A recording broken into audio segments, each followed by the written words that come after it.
We're not your bank anymore, Dad snapped, his voice sharp with smugness. He stood there, arms folded, eyes gleaming with satisfaction, like he'd just delivered the final blow in a silent war I never agreed to fight. Mom didn't say a word. She just sipped her tea, pinky up like royalty, watching me pack my books from the kitchen table as if I were some unwanted guest overstaying her welcome. No warning, no empathy, just exile. Their final verdict, delivered over burnt toast and orange juice. You're 23. Grow up. We've done enough. You should thank us for what we already gave. By 10:04 a.m., I was on the sidewalk with my duffel bag, one cracked sandal, and a dead phone battery. But by 4:17 p.m., my phone buzzed, finally charged at a gas station cafe. A message from Jonathan, my family's longtime trust manager. Hi, Isla, just got their auto-transfer request for $15,000 monthly allowances again. Shall I approve like always? I stared at the screen. Then I smiled and typed one word. Denied. My name is Isla Hart, I'm 23. And if you think you know how this ends, stay tuned.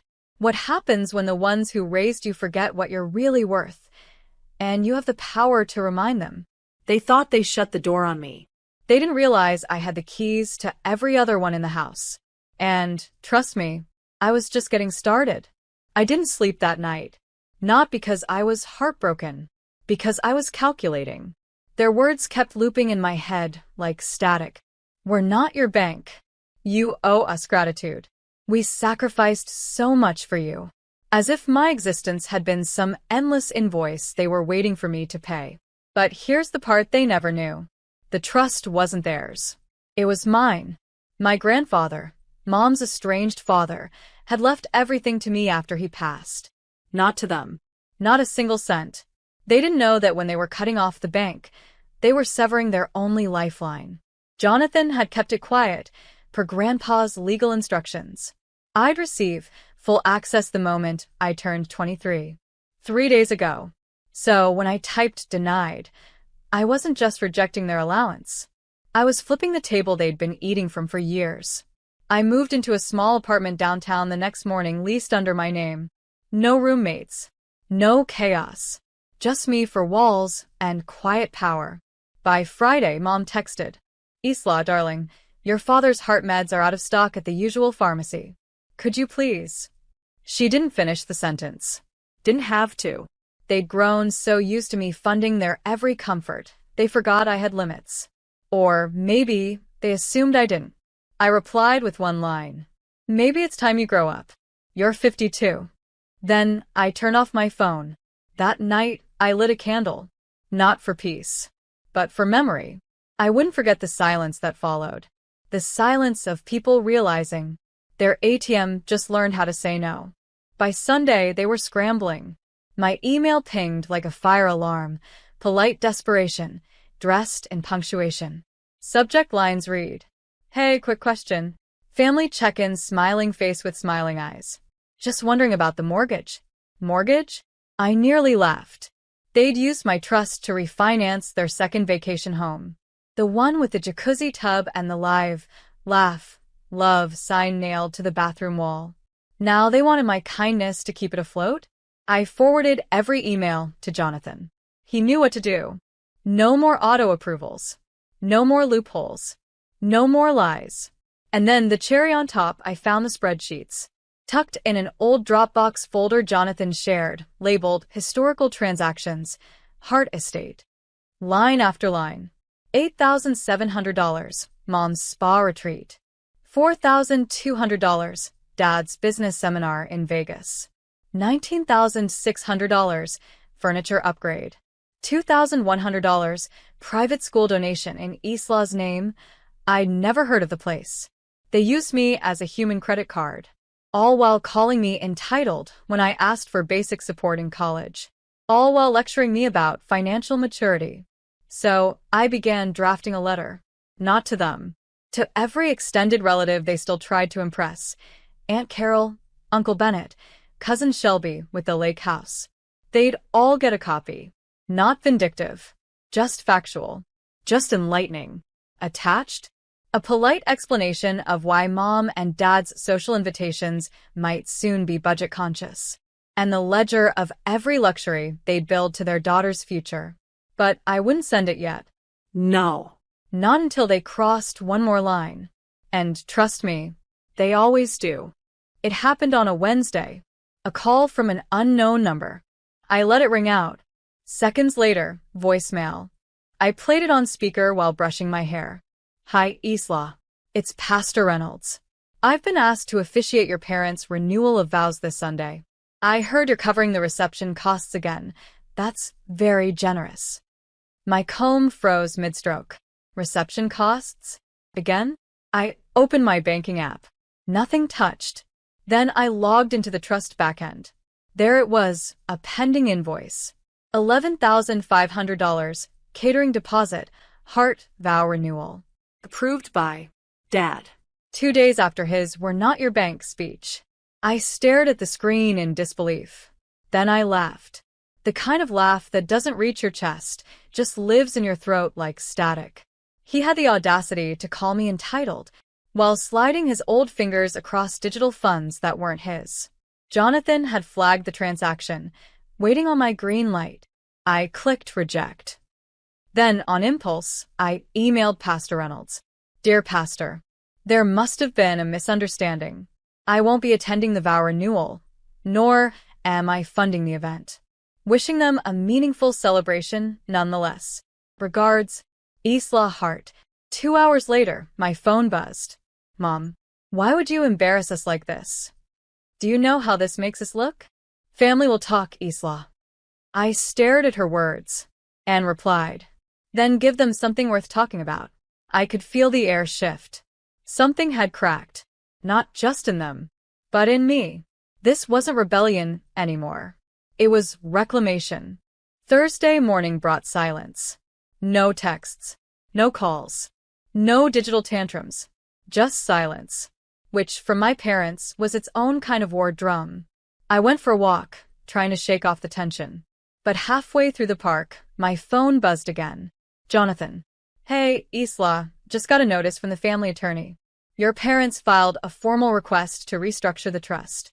They're claiming financial dependence based on parental investment and long-term caregiving. Want me to shut it down? My breath caught.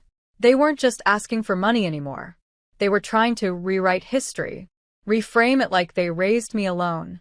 Like they were owed royalties for every diaper, every piano lesson, every sacrifice they ever tallied in their mental spreadsheet.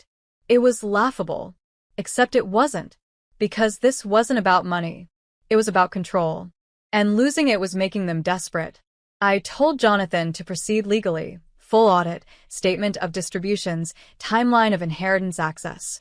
Paper trails don't lie, but people do. And my parents? They were masters of smiling while cutting you open. I knew their next move would be public. That's how they operated. Shame by spectacle. Manipulation by performance. So, I prepped for the storm. Set my social accounts to private. Downloaded every email thread, every bank receipt, and printed them. Neatly. Chronologically. Because if they wanted to make this a stage, I would build the spotlight myself. And when they stepped into it, they'd have no script, no applause. Only truth. And paper cuts.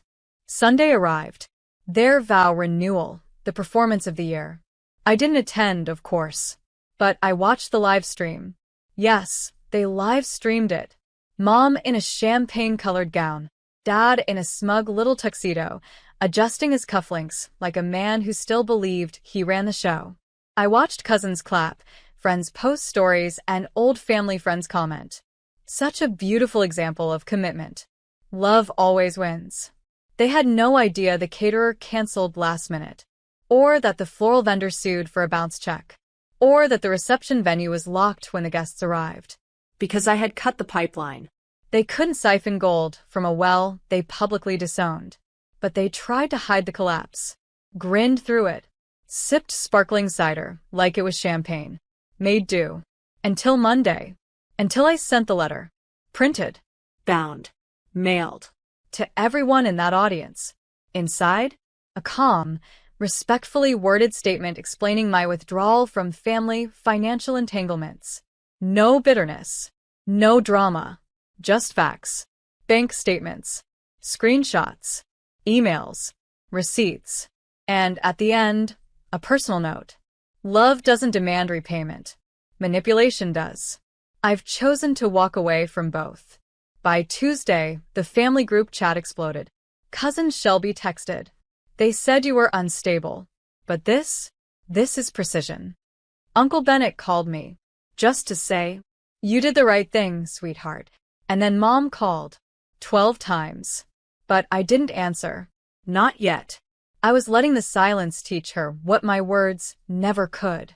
Wednesday morning, a knock at my door. I peeked through the peephole. Jonathan. Not in a suit, in jeans and a hoodie. Figured I'd deliver this one in person, he said, handing me a manila envelope. Inside. A handwritten letter. For my father. Not an apology. Not even close. Just, we're disappointed. We raised you better than this. Money isn't everything, Isla. Family is. You'll regret this when we're gone. Signed, Dad. No love. No warmth. Just guilt disguised as legacy. I folded it once, then again, until the paper formed a perfect square of nothing. I placed it in my drawer not out of sentiment, but as a reminder. Then I looked at Jonathan. Ready? I asked. He nodded. We headed to the office of the estate attorney. I'd requested a meeting to update the trust. A new clause. Effective immediately. If I passed before the age of 40, the funds wouldn't revert to my parents. They'd go to a scholarship for girls from emotionally manipulative homes. A direct rewrite of the narrative. One they couldn't erase. Later that night, I lit another candle. Not for memory this time, but for release. The house I grew up in? It was never a home. It was a bank vault with chandeliers. Now, I had something better. Solitude. Stability. Silence. The kind that doesn't punish, just exists. Mom texted me again at midnight. One day you'll understand what it's like to be a parent. I stared at the screen, then powered off my phone. Because the real inheritance wasn't money. It was freedom. And I wasn't giving it back. The seasons turned. Fall brought gold to the trees and quiet to my soul. I started volunteering at a community legal aid office. Nothing fancy, just listening to people like me. People who had been made to feel expensive for simply existing. One afternoon, I sat across from a girl named Marcy, 18. Tears dried on her cheekbones. My mom says I'm ungrateful, that I ruined her credit, but she used my name to buy a car. I reached into my bag and handed her something. Not cash, not tissues. A document. A blank template of financial boundaries and personal agency. Signed with authority. Labeled, yours. It was the same paper I'd used months ago. The first form I filed when I decided I'd no longer be a vessel for someone else's greed. She looked up. Hope flickered behind her exhaustion. That's when I knew. Revenge doesn't always scream. Sometimes, it whispers in courtrooms, in scholarships, in blank pages handed to someone who thinks their story is already over. I never went back home. I didn't need to. They still host parties. Still pose for photos with names they used to mock me with. But something's different now. The invitation stopped. The emergency calls went silent. And for the first time, they were truly alone. Not because I left, but because I stopped funding the illusion. Justice didn't arrive in the form of vengeance. It arrived wrapped in boundaries, delivered in clarity, and sealed with truth. And as I sat in my tiny apartment that evening, candle lit, tea in hand, I felt it. Not anger, not sorrow, just peace. Earned.